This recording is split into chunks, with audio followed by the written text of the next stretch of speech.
জাপা কি ভাঙছেই?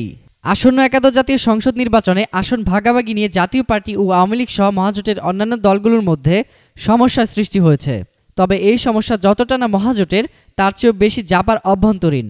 জানা গেছে, জাতীয় পার্টির মহাসচিব রুহুল আমিন হাওলাদার বিভিন্ন ব্যক্তির সঙ্গে মনোনয়ন বাণিজ্য করে প্রকৃত প্রার্থীদের বঞ্চিত করেছেন। এতে মনোনয়ন প্রার্থীরা ক্ষুব্ধ হয়েছেন এবং জাতীয় পার্টিতে বিদ্রোহ দেখা দিয়েছে। গতকাল জাতীয় পার্টির মনোনয়নপ্রাপ্ত প্রার্থীদের তালিকা প্রকাশ করা শুরু হয়েছিল, কিন্তু কিছুক্ষণ পরে তা বন্ধ হয়ে যায়। জাতীয় পার্টির একাধিক সূত্র বলছে, জাপা সভাপতি হুসাইন মোহাম্মদ এরশাদ অনেককেই মনোনয়ন দেওয়ার কথা দিয়েছিলেন। একই সঙ্গে দলটির মহাসচিব রুহুল আমিন হাওলাদার এবং কো চেয়ারম্যান রওশন এরশাদ পৃথকভাবে অনেককেই মনোনয়ন দেওয়ার কথা দিয়েছেন। জাতীয় পার্টির এই তিন নেতার আশ্বাসের মধ্যে এখন সমন্বয় হচ্ছে না।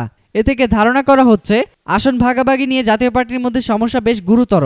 এই প্রেক্ষাপটে দলের অনেক প্রভাবশালী মনোনয়ন প্রত্যাশী রুহুল আমিন হাওলাদারকে দুষছেন। অন্যদিকে রওশন এরশাদ তার প্রার্থীদের ব্যাপারে আওয়ামী লীগের সঙ্গে দর কষাকষি চূড়ান্ত করে ফেলেছেন। এ অবস্থায় জাতীয় পার্টির আরেকটি নতুন ভাঙনের মুখে পড়ছে কিনা সেটাই এখন দেখার বিষয় বলে মন্তব্য করেছেন রাজনৈতিক বিশ্লেষকরা। উৎস বিডিজার্নাল.com। এতক্ষণ ফ্রিকি নিউজের সাথে থাকার জন্য সবাইকে ধন্যবাদ।